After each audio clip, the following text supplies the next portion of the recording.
So hey world, welcome to my channel. So I'm going to be reacting to 7 Sophia Petrillo Picture It stories for staying in tonight. Oh, that took a lot out of me. I just reacted to a vocal compilation. A bitch is tired. Anyway, let's I have a whole list of Golden Girls reactions. So go check them out or stay tuned to the end of the video and the playlist will appear at the end screen. Check out my Patreon for exclusive content, my memberships here on YouTube, and let's get into the video. Sophia Petrillo was always ready with a story from Sicily when one of the girls is in crisis, feeling depressed, or in need of a friend's help.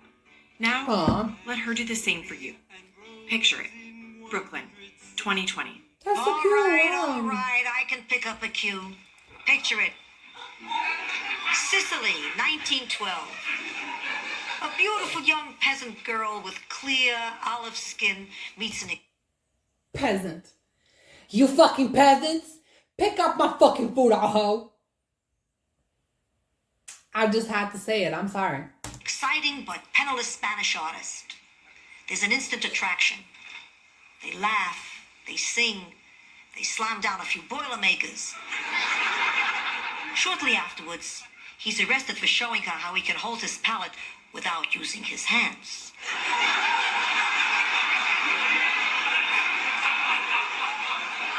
But I digress. He paints her portrait and they make passionate love. She spends much of the next day in the shower with a loofah sponge, scrubbing his fingerprints off her body. She sees the portrait and is insulted. It looks nothing like her, and she storms out of his life forever. That peasant girl was me. And that painter was Pablo Picasso. Of course. Because you were alive in the same time that he was alive. Of course. Ma, I mean, I know you're old, but... well, she's not old now. I'm guessing she's... Oh my God. I shouldn't have said that. Oh my God. I was like, I know you're old, but... Yeah. This clip is also old, so everything is old. You know what? Let's get... Lying. Be positive. Okay, I'm positive you're lying. I meant... You know what I meant. If you don't... 1852. Ma, I am in no mood, and besides, you weren't alive in 1852. What? We can't learn from history? It was... Okay, so she wasn't, like I said. She's old, but she wasn't that old that she would be alive on that time period. That's what I meant. Mid-century in a disillusioned Italy, moved to the House of Savoy for leadership. Giuseppe Garibaldi, our courageous leader, and not a bad dresser, thought, let's regain some national pride and jump into this Crimean War thing. Of course, there was a big kickoff party at Giuseppe's beach house, and everyone came. Coincidentally, this was also the night his wife Rosa hit her sexual peak. Ma, I am in here because of guilt. This is not a story about guilt. This is a story about being a bad hostess. While Rosa had Giuseppe in the bedroom with his saber around his ankles, 200 hungry guests were strip-searching mice for a piece of cheese. Ma, so what's your point? That Rosa and I throw bad parties? That's my minor point. My major point is that, like Rosa, you're screwing around in the bedroom when there are important things to do outside. Yeah, I can't believe it. That makes sense. Yeah.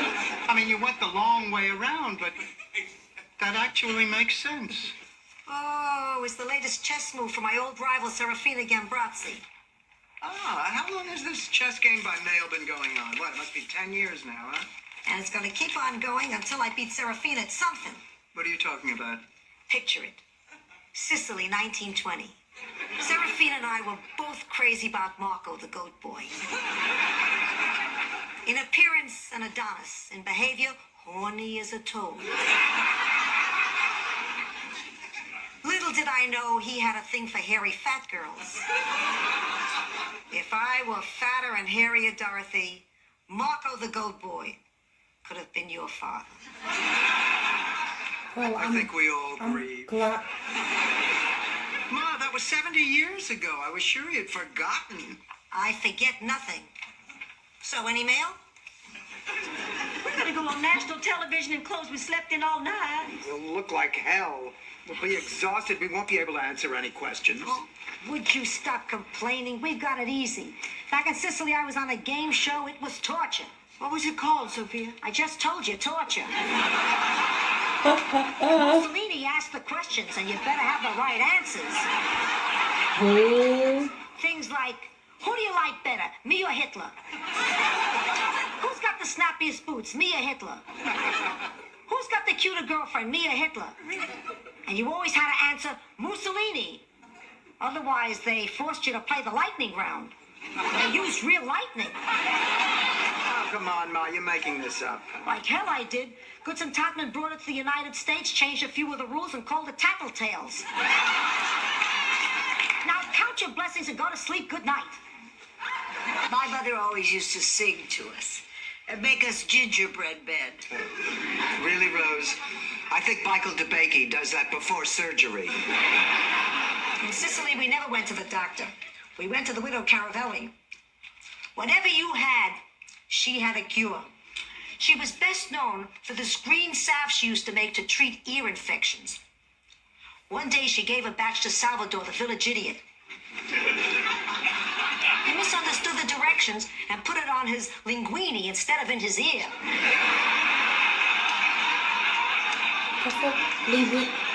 Like the linguini? I guess if you're an idiot with a hearing problem, you do things like that. Well, yeah. So that's on the doctor, because if he has a hearing problem, so the doctor should have made sure. As it turns out, it wasn't such a bad thing to do. The stuff tasted great, and Salvador decided to market it. At first, it didn't move so well. Linguini with ear salve on the menu doesn't look too appetizing. Oh, linguini like the food. Why did I thought he put that on his... You know what? Forget I said anything. It's the food. I knew it. But once he changed the name to pesto sauce, it moved like hotcakes. Ma, you're making this up. So what? I'm old. I'm supposed to be colorful. Okay, I think I can help you. I'll tell you a story, Rose. Picture it. Sicily, 1922. Sophia, I have a problem. I just saw the guy I've been dating out with another woman. Now, what do you think I ought to do? I think you should sit down and picture Sicily, 1922. It was the worst of times. It was the worst of times. It was the best of times, the worst of crimes. So meant to blew your mind, but I didn't mean it. Getaway car. It was Sicily, 1922. Oh, Ma, I have a problem. Just sit down and listen. First of all, is everyone who lives in this house here at this very moment? Yes. Then for the last time, picture it. Sicily, 1922. A beautiful young woman with breasts not unlike Brigitte Nielsen, except hers moved when she skipped. She comes walking down a picturesque country road when suddenly a yellow Rolls Royce pulls up and blocks her path. Oh, who was in the Rolls? Robert Goulet, for all I know. It's not important to the story. Anyway, the Rolls Royce moves on, and the girl finds her pepperoni is missing. Why am I thinking of like sexual body parts when she's talking about food?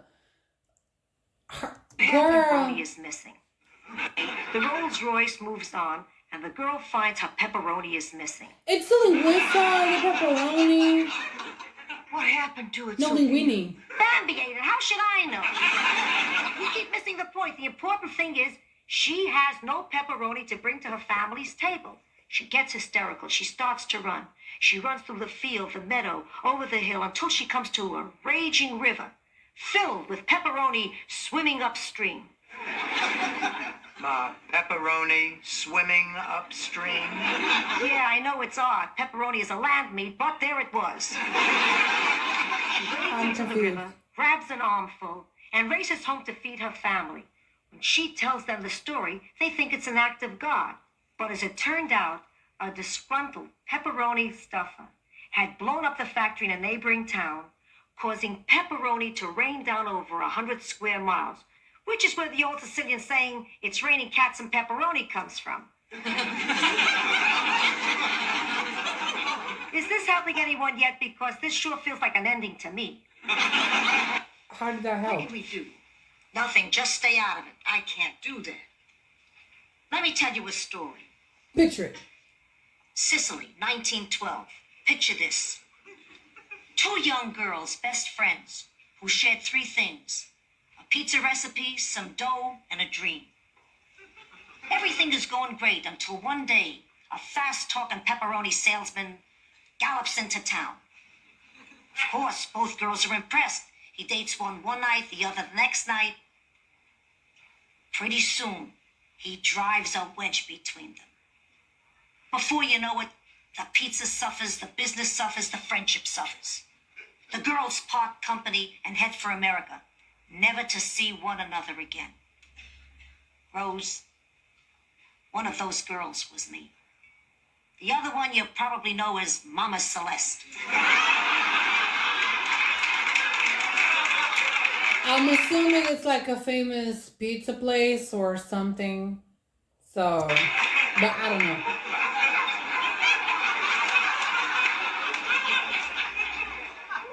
Sophia, what's the point? The point is, I lost a fortune. Yeah, it gotta be someone rich. What does that have to do with getting Dorothy and Blanche back together?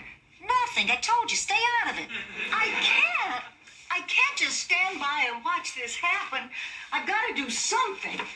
That might work too.